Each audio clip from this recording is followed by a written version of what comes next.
میرے نبی کریم علیہ السلام نے ایک دعا مانگی تھی، اللہ میری امت لڑے نہ، تو رب کریم نے کہا محبوب یہ دعا مجھ سے مانگے ہی نہ۔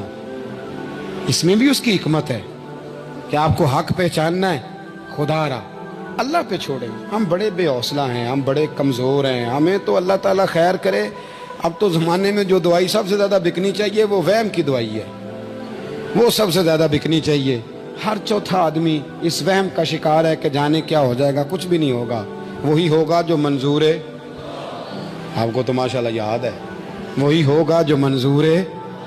کچھ چیزیں اللہ رسول پہ چھوڑیں، صبر کے ساتھ، استقامت کے ساتھ۔ ایک بات میں نے شروع میں کی تھی، پھر دہراتا ہوں آخر پہ، یہ سوچ لیں کہ آپ حق پہ ہیں کہ نہیں، آپ سچے ہیں کہ حضرت عبداللہ ابن زبیر امام حسین کے بعد یزیدی فوجوں کے خلاف نکلے تھے، آپ کے کچھ ساتھی شہید ہو گئے تھے اور کچھ پیچھے کی طرف چلے گئے تھے، پسپا ہو گئے تھے، حضرت عبداللہ ابن زبیر اکیلے رہ گئے تھے۔ اس وقت آپ کی والدہ حضرت اسماء بنت ابی بکر صدیق 90 سال عمر تھی اور آنکھوں سے نابینا تھی۔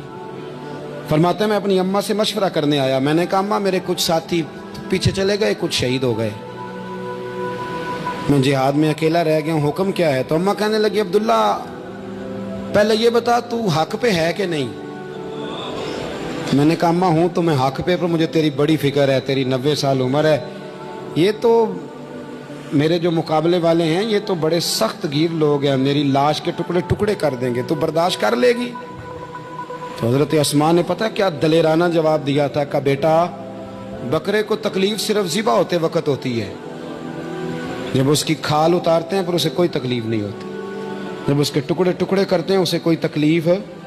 تو کہا بیٹا حوصلے کے ساتھ رہنا، صبر کے ساتھ رہنا، اگر تو حق پہ ہے پہلے یہ دیکھ لے، اگر آپ حق پہ ہیں، اگر نہیں تو توبہ کر کے حق پہ آئیں، اور اگر آپ حق پہ ہیں تو پھر آپ یہ ذہن بنا لیں کہ حالات بدلیں گے اور جو آپ کا نظریہ ہے وہ غالب آ کے رہے گا۔